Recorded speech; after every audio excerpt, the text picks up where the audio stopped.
Hello everyone, welcome to my channel. मेरा नाम है शिवी और जैसा कि आपको पता है कि नोटिफिकेशन आया था 22 दिसंबर को, जिसमें बोला था कि 24 अप्रैल को एमपीपीएससी का एग्जाम होने वाला है और इसका अप्लाई ऑनलाइन एप्लीकेशन कब से स्टार्ट होने वाला था? 10 जनवरी से स्टार्ट होने वाला था 12 बजे। और वो अप्लाई ऑनलाइन की लिंक जो है वो अब आ चुकी है। तो जो बच्चे घर से खुद ऑनलाइन फॉर्म भरना चाहते हैं वो मेरी इन स्टेप्स को फॉलो कर ले और घर से ही आप अपना फॉर्म भर सकते हैं। तो आपको कौन सी वेबसाइट पे जाना है, कैसे आपको अप्लाई करना है, वो सारे डाउट्स आपके क्लियर हो जाएंगे। ठीक है, आपको क्या करना है, अपने लैपटॉप में या अपने मोबाइल फोन में जाके गूगल का ब्राउजर खोलना है।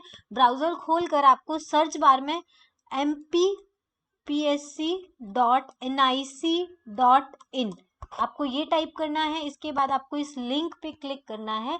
आपका जो सबसे पहला लिंक आएगा उसी पे आपको क्लिक कर देना है। ठीक है, उस पे आप क्लिक करेंगे तो एमपीपीएससी का ये वेबसाइट खुल जाएगा। इसमें यहाँ पर ये देखिए, ये जो है न्यू वेबसाइट ऑफ एमपीपीएससी लिखा हुआ है, इस पे आप क्लिक करेंगे। जैसे ही आप इस पे क्लिक करेंगे ये आपको नया वेबसाइट पर ले जाएगा।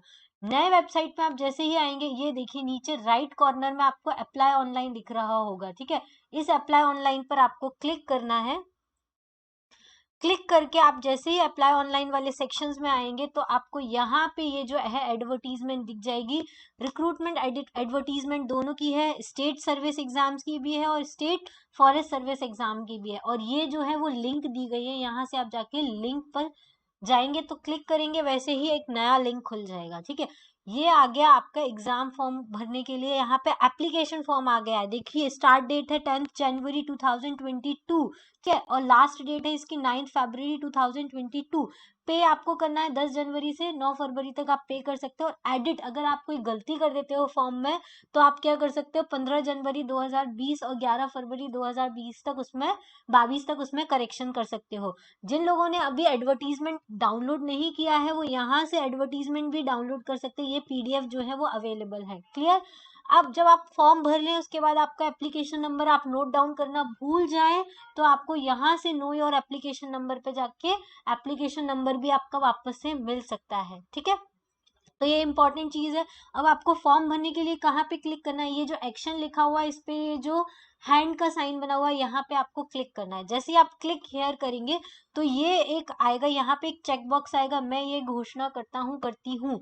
तो इसको आपको क्या कर देना है, चेक कर देना है। और फिर नीचे आप जाएंगे तो आई एक्सेप्ट का ऑप्शन आएगा, लेकिन इसके पहले आपके ऊपर पॉपअप आएगा, कृपया विज्ञापन नंबर लिंक पर क्लिक करें तथा विज्ञापन में दी गई समस्त जानकारियां एवं शर्तें अच्छी तरह पढ़ लें। इसका क्या मतलब हुआ, इसमें ये देखिए, ये जो है यहाँ पे स्टेट सर्विस एग्जामिनेशन लिखा है, इस पे आपको क्लिक करना है तो ये एडवर्टीजमेंट आपका ओपन हो जाएगा। क्लियर? ये ही आपको ओपन करना था। फिर आप सॉरी, हाँ, फिर वापस से आप इधर ही आ जाइए इसी पेज पर। अब आप आइए एक्सेप्ट करेंगे तो ये आपका एक्सेप्टेशन एक्सेप्ट कर लेगा। अब इसमें ये लिखा है कि अगर आप राज्य सेवा परीक्षा और राज्य वन सेवा परीक्षा दोनों में शामिल होना चाहते हैं तो उसके लिए आपको अलग अलग फॉर्म भरने की जरूरत नहीं है। आप एक ही फॉर्म में दोनों फॉर्म भर सकते हैं। ठीक है, तो ओके कर दीजिए। क्लियर? अब आवेदक परीक्षा का नाम, तो देखो यहाँ पे आप क्लिक करेंगे। एक सेकेंड, क्या हुआ, देखो name of the request examination, तो एक सेकेंड, अरे ओके, ये रिकॉर्डिंग चल रही है इस वजह से यहाँ पे ये ओपन नहीं होगा, लेकिन आप इसको खोलेंगे तो इसमें both the exam, single state exam, state forest examination दोनों का लिंक आएगा। कैंडिडेट का पहला नाम, लास्ट नेम आपको भरना है, मिडिल नेम भरना है, मेल है फीमेल है ये आपको भरना है, date of birth, father's name, mother's name, ये सारी डिटेल्स आपको भर देनी है। और आदि कैंडिडेट्स, अगर आप मैरिड हैं तो यस, अगर नहीं है तो नो। अगर मैरिड है तो हस्बैंड का नाम लिखना है, name of the surviving childrens लिखना है, what is the last child, twin थे कि नहीं थे ये भी आपको बताना है information. Do you have MP, there is live registration in the state employment exchange.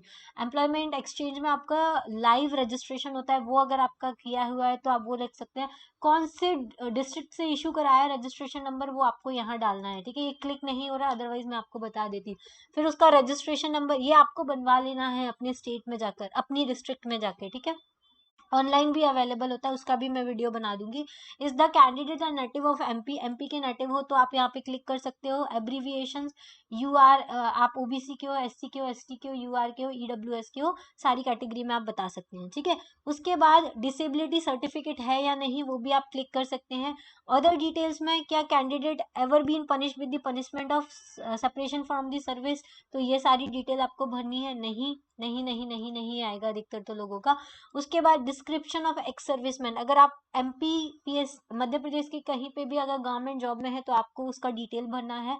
Details of the examination payable in the form of the incentives in the age limit, अगर आप एज लिमिट अगर आपकी exceed कर गई है तो आप वो भी भर सकते हैं। अगर आप विक्रम अवॉर्डी हैं तो भी आप क्या कर सकते हैं, यस कर सकते हैं इसको। Description of the compulsory educational qualification, अगर आप ग्रेजुएट हैं तो यस कीजिए, ग्रेजुएशन तो कंपलसरी है ही, लेकिन ग्रेजुएशन के फाइनल ईयर में है तो आप फाइनल ईयर के बारे में भर दीजिए। अगर आप फाइनल ईयर में नहीं है और आप पास कर चुके हैं एग्जाम तो वो आप करिए, ठीक है। चलिए नेक्स्ट आपको भरना है हाउ हाई स्कूल की 10th में आपकी एग्जाम नेम, किस एग्जाम को आपने पास किया है, फिर इंटरमीडिएट मतलब 12th एग्जाम, फिर ग्रेजुएशन में क्या आपका रहा है, बीई है, बीटेक है या फिर बीएससी है वो भर सकते हैं। फिर ग्रेड है या डिवीजन सिस्टम था वो दोनों आप में देख लीजिए। सब्जेक्ट आपके कौन कौन से थे आप वो भर दीजिए, ठीक है। फिर ये सब कुछ अलग अलग आपका आ जाएगा। फर्स्ट डिवीजन तो आपका जैसे आप मार्क्स डालेंगे कितना नंबर मार्क्स ऑब्टेन्ड हुए, मतलब टोटल जैसे अगर 500 का मार्क्स है 10th का और उसमें से जैसे 404 आपको आए हैं जैसे मुझे आए थे तो आप वो भी भर सकते हैं। Name of the board of examination, तो एमपी बोर्ड अगर आपने दिया है, सीबीएसई दिया है तो सीबीएसई, कौन सा ईयर 2006 है, 2008 है, 2012 है, ये सब आपको भरना है। क्लियर।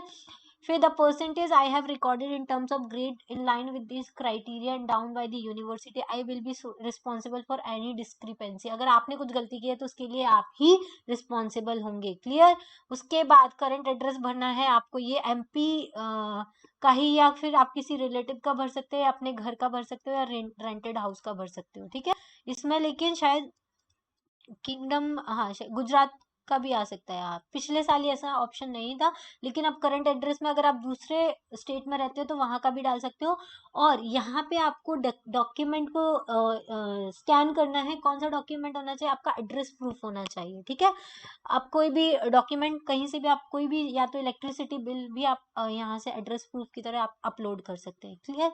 अब दूसरा परमानेंट एड्रेस आप यहाँ पे लिख सकते हैं। परमानेंट एड्रेस में शायद, हाँ परमानेंट एड्रेस आपका मध्य प्रदेश, मतलब ये चेक करते हैं कि आपका डोमिसाइल एमपी का है या नहीं है, आपका कोई एमपी में रहता है या नहीं रहता है, तो उसके लिए आपको परमानेंट एड्रेस जो है वो एमपी का ही डालना पड़ेगा। क्लियर। चलिए कैंडिडेट का फोटो है यहाँ लगाना है, इसका साइज आप देख लेना, मिनिमम 20 केबी से 100 केबी के बीच में होना चाहिए। सिग्नेचर 10 केबी से 100 केबी के बीच में होना चाहिए, ठीक है। तो ये दोनों चीज आपको देखनी है। मोबाइल नंबर अपना सही डालिएगा। ईमेल एड्रेस जिसका ईमेल आपके फोन में है और जिस पे कंटिन्यूस ईमेल आते हैं वो आपको डालना चाहिए।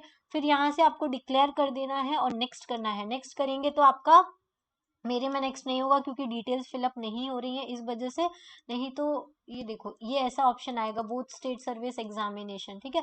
तो ये ऑप्शन आपको करना है और उसके बाद फिर आप किस में चले जाएंगे, सीधा आप अपना सेंटर चूज करने को आएगा, सेंटर चूज कीजिए। सेंटर चूज करने के बाद आपका फिर वो पेमेंट वाला ऑप्शन आ जाएगा तो आप वहां से कर सकते हैं, ठीक है। तो इस तरीके से आपका फॉर्म भरा हो जाएगा। ये आप घर से ही कर सकते हैं, मोबाइल से भी कर सकते हैं, अगर आपके पास लैपटॉप और कंप्यूटर है तो वहां से भी डायरेक्ट जाकर कर सकते हैं। और फिर भी अगर आपको नहीं समझ में आ रहा है तो ये एमपी ऑनलाइन बने होते हैं एमपी में सब जगह, तो आप वहां से जाकर भी कर सकते हैं, ठीक है। चलिए तो ये आपका फॉर्म आप जल्दी से जल्दी इस फॉर्म को भरिए। आप लास्ट डेट का वेट मत कीजिए। 10th जनवरी है, आज फॉर्म निकलना स्टार्ट हो गए हैं और आज ही आप फिल कर दीजिए तो आपको श्योरिटी रहेगी और आज से ही आप एग्जाम की प्रिपरेशन में लग जाइएगा, ठीक है।